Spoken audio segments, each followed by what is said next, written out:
Rebonjour chers étudiants, on va comme toujours terminer la révision pour la session de rattrapage pour l'économie monétaire. Dans la session normale, j'ai une question directe sur l'obligation ou bien les caractéristiques de l'obligation ou un exercice d'application numérique qui s'intéresse à un calcul et à l'obligation. Il y avait juste l'équation des échanges ou les questions le pouvoir d'achat dans le modèle de Bomor. Donc, raison pour laquelle on a suggéré cet exercice.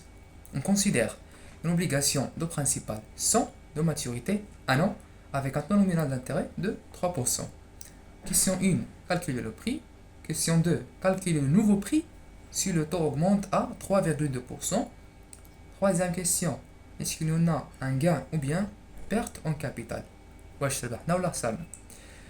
Question 4, que peut-on dire de la demande d'encaisse réelle selon Keynes et selon Friedman dans ce cas? Le taux d'intérêt a augmenté à 3,2%. Tout d'abord, on passe au calcul numérique.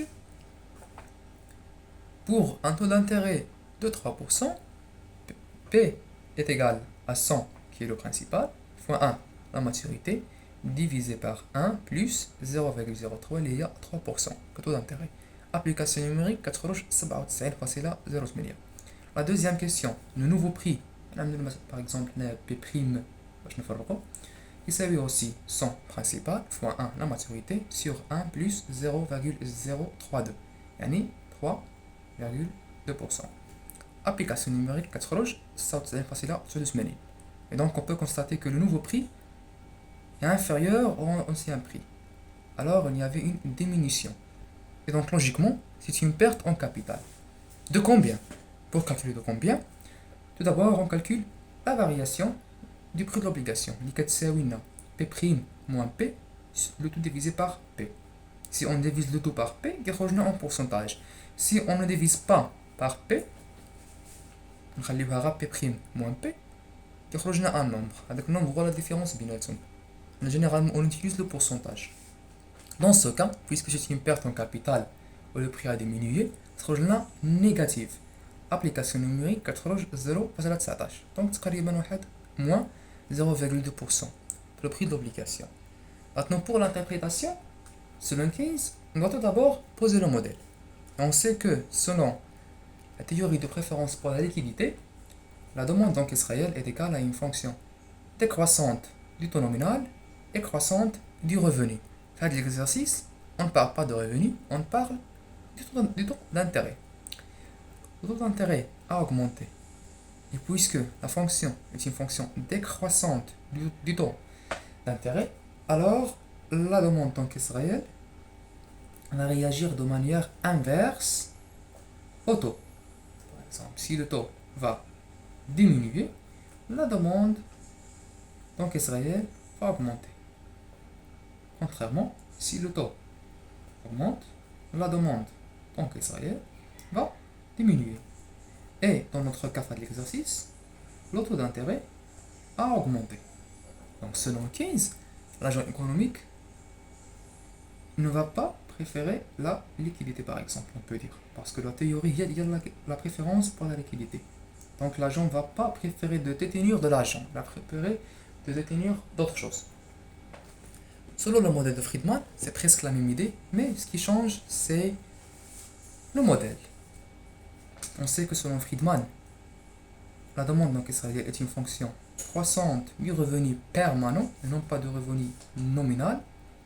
Une fonction décroissante de la différentielle entre le rendement de l'obligation moins le rendement de la monnaie, le rendement de l'action moins le rendement de la monnaie, et aussi entre différentiel du taux d'inflation anticipé et le rendement anticipé de la monnaie.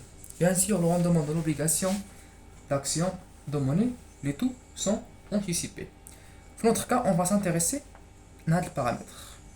RB moins RM. RB ou le rendement anticipé de l'obligation, mais le taux nominal de l'obligation. Le rendement, on doit la perte ou bien le gain en capital. Donc si c'est un gain en capital, c'est un bon rendement. Si c'est une perte en capital, c'est un mauvais rendement.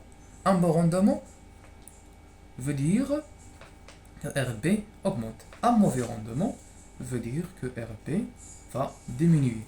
Dans notre cas, le prix de l'obligation, quand le taux d'intérêt a augmenté, est inférieur au prix de l'obligation quand R est égal à 3%.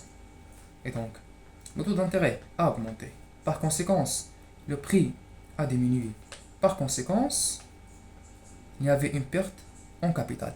Par conséquence, le rendement de l'obligation va diminuer. Et si le rendement de l'obligation est alors l'expression c'est 4 نقص.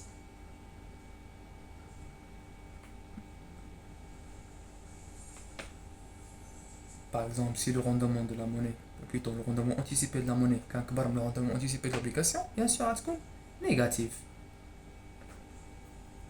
Dans notre cas, on va juste dire que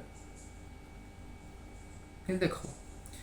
Puisque la demande d'encaisse réelle selon le modèle de Friedman est une fonction décroissante du différentiel, cela veut dire que la demande d'encaisse réelle va réagir de manière inverse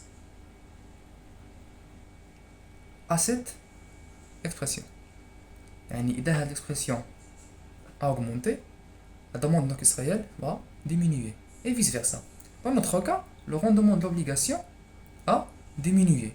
Si le rendement de l'obligation a diminué, l'expression كمالة كتصغر, donc elle diminue.